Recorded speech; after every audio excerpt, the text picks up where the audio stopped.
He pointed at me from across the conference room and said, "You, get out of that chair. That seat is reserved for actual executives." I was sitting right at the head of the table. I didn't argue. I didn't try to explain myself. I just looked at him and said, "I'll wait for the board." He let out a short laugh. His assistant laughed too. And within seconds, the whole room followed. It wasn't just laughter. It was that kind of laugh people use when they think they've already figured you out. I stayed quiet. 8 minutes passed. Then the doors opened. The board of directors walked in. And the first person through that door didn't look around the room. He walked straight past everyone. Straight to me. He shook my hand and said, "Mr. Calloway, we've been looking forward to this." And just like that, the laughter stopped. Not gradually. Not awkwardly. It stopped instantly. The entire room felt different. Like the temperature dropped. No one spoke. No one moved. And suddenly, I wasn't the person who didn't belong in the room anymore. I was the reason everyone else was sitting in IT. Welcome to Proven Right Stories. Subscribe if you're new. Grab your coffee. This one is going to take a minute to get out of your head. Let's go. My name is Walter Calloway. I am 64 years old. And before I tell you what happened in that conference room, I need you to understand something. I have spent the last 18 years building something that, in the business world, would be described as significant. But I have also spent those same 18 years looking almost exactly like someone people would never expect to have built it. And that is not an accident. I grew up in Birmingham, Alabama. My father worked in a steel mill for 27 years. His hands were the kind of hands that tell you everything you need to know about a hard life.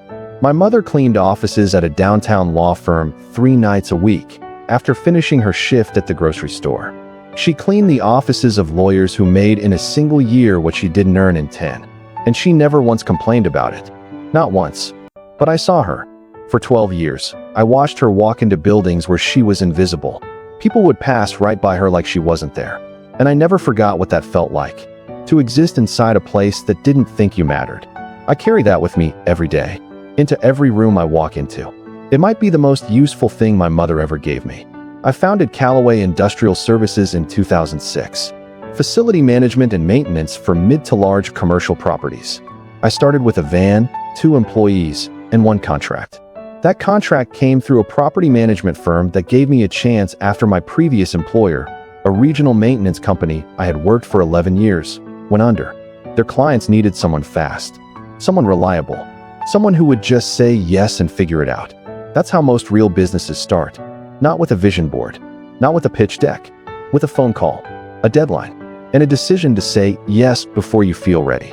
So I said yes, and then I figured it out. And I kept my word. 1 client became 3.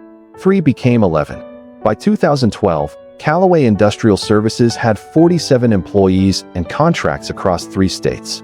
And by the time this story takes place, March, 18 years after I started, we had grown to 312 employees, 6 regional hubs, and a contract portfolio that included some of the largest commercial real estate operators in the Southeast.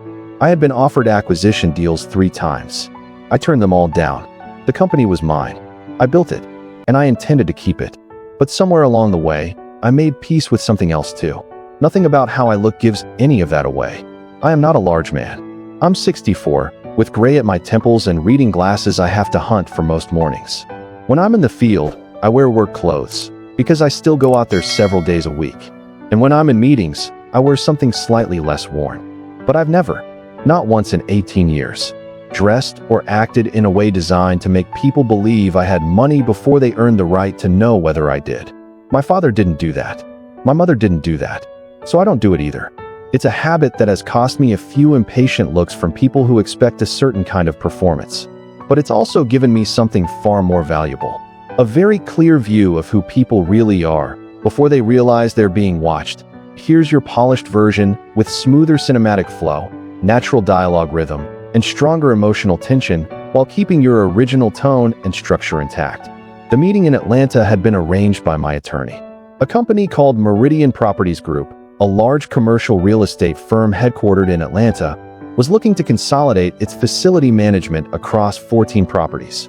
It was a significant contract, one of the largest we had ever pursued. My attorney set up an initial meeting with Meridian's executive team and their board liaison. The meeting was scheduled for 10 o'clock at their downtown offices. 22nd floor. Large conference room. Glass walls. City view. I arrived at 9:45. I was wearing gray work pants, a plain dark shirt, and my old work jacket, the kind with the company logo stitched on the chest pocket. The same one I've worn since the beginning. I checked in at the reception desk, gave my name, and was directed upstairs. The conference room was empty when I walked in, so I sat down at the head of the table. Not because I needed it to be the head of the table, but because I was early, and it was simply the closest seat to the door I had come through. A few minutes later, at 9:55, the CEO arrived. His name was Brandon Holt. He was 41. He had that very specific kind of presence. The kind you develop after years in rooms where everyone automatically defers to you, until you start believing that's just how rooms are supposed to work. He walked in with 2 members of his senior team and an assistant trailing slightly behind and to his right. Careful, practiced, invisible in the way assistants often are when they've learned the role well. He scanned the room. His eyes landed on me. Then he looked me over. My jacket, the logo on the chest pocket, my gray work pants, the reading glasses in my shirt pocket, and then his gaze settled on the chair I was sitting in. He pointed across the table and said, "You, get out of that chair. That seat is reserved for actual executives." No anger, no real emotion behind it, just instruction, like he expected it to be followed automatically, because the person receiving it didn't look like someone who would question it. His assistant quickly looked away, suppressing a smile. One of the senior team members glanced toward the window instead. I looked at Brandon Holt, and I said, "I'll wait for the board." There was a pause. Then he laughed. Not loudly, not aggressively, just a short, quiet laugh. The kind people use when they've already decided something is beneath consideration. His team smiled along with him. I glanced down at my watch. It was 9:57. At 10:05, the door opened. 3 members of the board walked in. The first was a woman named Carol Ingram. She was in her late 50s, immaculately dressed, and carried herself with the kind of calm precision that suggests her time is genuinely valuable, and she knows it. She didn't pause. She didn't scan the room. She walked straight across it. To me, she extended her hand and said, "Mr. Calloway, I'm Carol Ingram. We've been looking forward to this meeting. Thank you for making the trip." The room changed, and I don't mean that as a figure of speech. I mean the air itself felt different. Every person in that room felt it at the same time. Brandon Holt's laugh, the one that had barely finished, was simply gone. I stood. I shook her hand, and I said, "Thank you for having me. I think we can do something useful here." She smiled. The other 2 board members came in behind her and greeted me by name. Brandon Holt said nothing. Not immediately. Not for a good 30 seconds. And in that silence, I watched something subtle happen. I watched him recalibrate. That moment, when someone realizes the assumption they just made was wrong, is never comfortable to watch.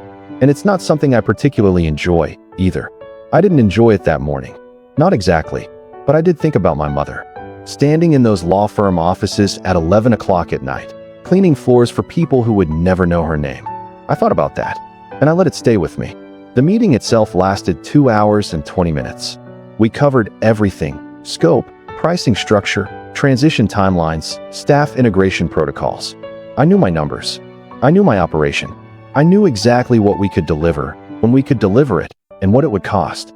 Carol Ingram asked direct questions. I gave direct answers. The other board members were engaged, focused, serious. Brandon Holt participated. To be fair, he wasn't incompetent. Not at all. He understood his properties. He understood his numbers. But something had shifted. Every time he spoke to me over those 2 hours, his voice carried a new quality. Careful. Not hesitant exactly, just careful in a way that wasn't there before. The kind of carefulness that comes when someone realizes they are no longer certain of the distance between themselves and the person across the table. We agreed on the outlines of a contract before the meeting ended. My attorney would handle the paperwork. Carol Ingram stood, shook my hand again, and said, "I've heard good things about how you run your operation. I expect they're accurate." I said, "I try to make sure they are." She smiled. Then she added something I didn't expect. My father worked in maintenance. 30 years keeping buildings running. He used to say the most important people in any building are the ones nobody notices until something breaks. I nodded. "Your father sounds like he understood the work." "He did," she said. And then she left that I was in the elevator on the way down when Brandon Holt stepped in beside me. Just the two of us. He looked straight at the elevator doors, not at me. And then he said, "I owe you an apology for what I said earlier. It was out of line." I looked at him. He wasn't performing it. It wasn't polished or rehearsed. It was awkward, a little stiff, and genuine in the way real apologies usually are when someone isn't used to giving them. I said, "I appreciate that." He nodded. I made assumptions. I replied, "You did." A pause. Then he asked, "Can I ask you something?" I said yes. He said, "Why didn't you correct me when I told you to move?" I thought about that for a moment. Then I said, "Because I didn't need to. The truth was going to arrive on its own. It usually does." The elevator reached the lobby. We walked out together. He extended his hand. I shook it, and he said, "I'm glad you were in that chair when Carol came in." I nodded. "Me too." And then I walked out to my truck and drove back to the office. But there's something I want you to understand. Something about why I dress the way I dress. Why I drive what I drive. Why I don't perform success in the rooms I walk into. It isn't stubbornness. It isn't strategy. And it isn't some game I'm playing with the world. It's simpler than that. My mother spent 12 years invisible in buildings that refused to see her. And I made a decision a long time ago that I would never become the kind of person who made that invisibility feel justified.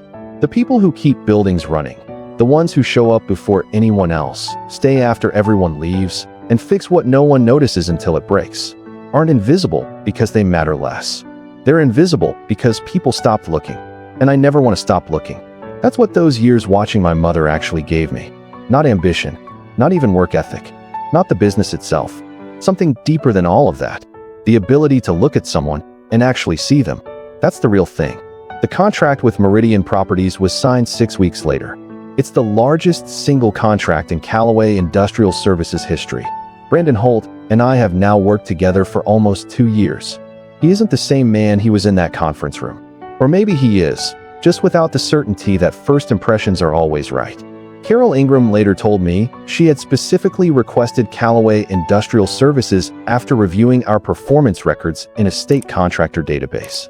Her father's 30 years in maintenance gave her a very clear standard for how facility services should operate. We met that standard, and we still do. Now I want to ask you something.